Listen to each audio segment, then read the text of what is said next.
Good day, everyone. There comes a time in people's lives where they should realize that the world isn't nearly as dangerous or cruel as they think it is. These irrational fears of the unknown or unexplored are just that. Irrational.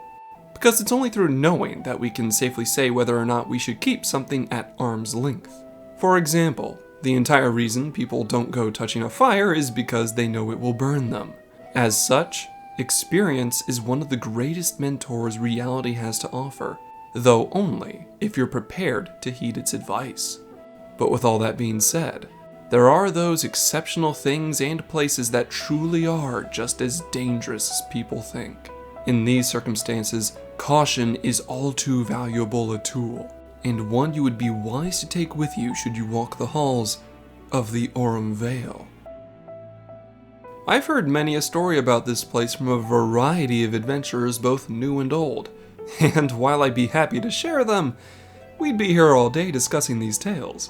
So instead, I will explain why this place is so infamous and how it remains valuable to the Holy See of Ishgard despite its flaws. The Aurum Vale is a cave network located in central Kurthus and was named such after a rare and valuable metallic ore called Aurum Regis was discovered here. In fact, these caves are actually filled with multiple metals that Ishgard finds valuable, such as mithril.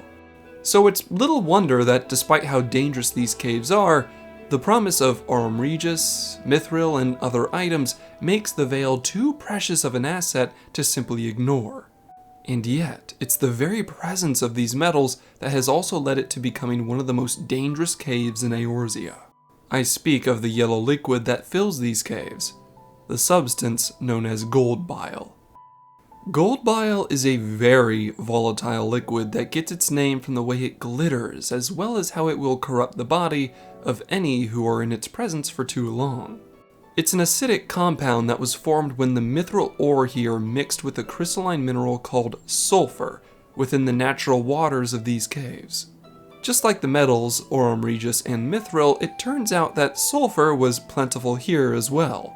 And few understood back then that mixing it with mithril and water would create something so virulent.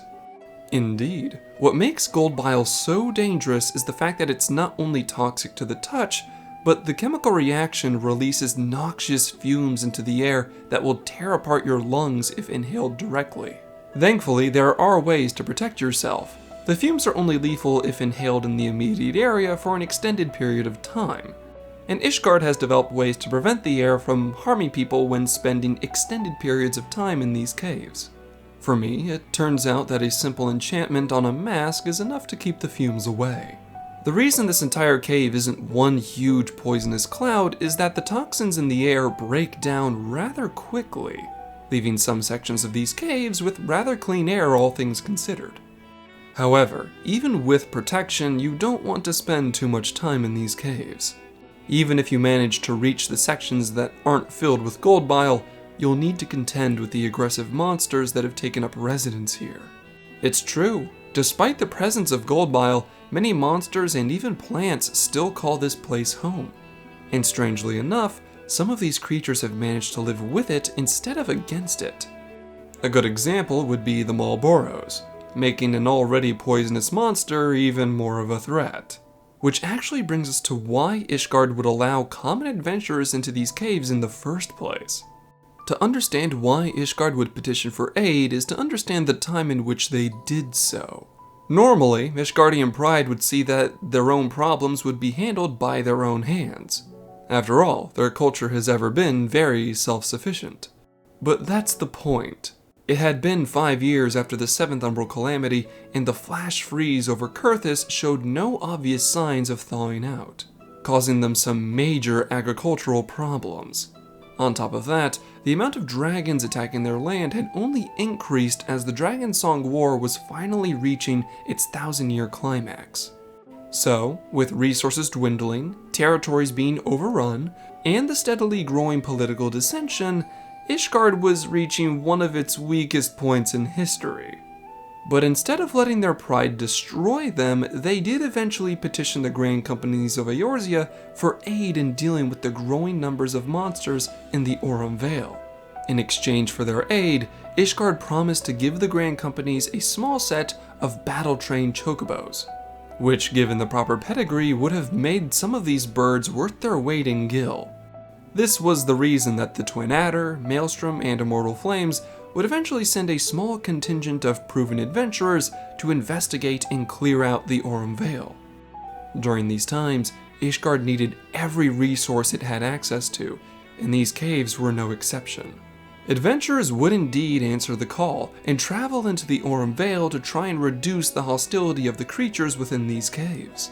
But what they found was everything Ishgard had steadily been worrying more and more about. While there were indeed violent beastkin, vilekin, and more, some of them had adapted to the gold bile in a most dangerous way, weaponizing the worst effects of this substance. Thankfully, the adventurers were able to pull through and make it to the end of the caves, slaying whatever got in their way and causing the rest of the creatures to run in fear. But of course, that did not stop some of them from creating pet names for the various things they encountered. For instance, there was a Cyclops they named Coin Counter because they mockingly said that it was trying to hoard the gold bile in the caves. Not only that, but the biggest and most violent Marlboro in the caves was named the Miser's Mistress, as a joke that it was the personification of avarice. Nonetheless, these encounters were nothing more than roadblocks, as the adventurers would succeed in doing exactly as Ishgard demanded. With the Aurum Vale made moderately safer, some of the resources within these caves would finally be used in the coming battles against the dragons. The free companies were compensated as promised, and the adventurers in question gained even more renown within their respective groups. So now you know the story of the Aurum Vale, and why Ishgard refuses to let it go despite the inherent dangers within. Though it makes sense. As we discussed earlier, things are only made more dangerous through ignorance. They know now how the toxic compound of gold bile works, meaning they can protect themselves from it. Not only that, but they had the assistance of allies to call upon. That way, they wouldn't needlessly lose their own people to savage beasts. And with the worst parts of the place made tame, its bounty of unique resources is theirs for the taking. But that's all I'll say about this place for now, as it doesn't have much of a history beyond the many silly stories I've heard people tell of this place. So, until next we meet, stay safe, my friends. Thank you all for watching to the end. If you enjoyed this video, why not subscribe and share this with your fellow adventurers? With your help, I'll try to reach out even further and bring even greater stories to you.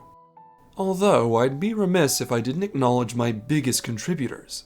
A grand thank you to Papaya Cyan, Rovakis, Potato, Burn My Pancakes, The Yellow Couch, Some Nobody, Sage Mouse, Vavalisoma, Cizani, Nahil, Tyradox, Net, and Cat, with an additional nod to the scholarships on screen. Links to things like my Twitter and that of my channel artist Caddy can be found in the description. Thank you all for your viewership as well as your support, and I hope all of you have a wonderful day. Class dismissed.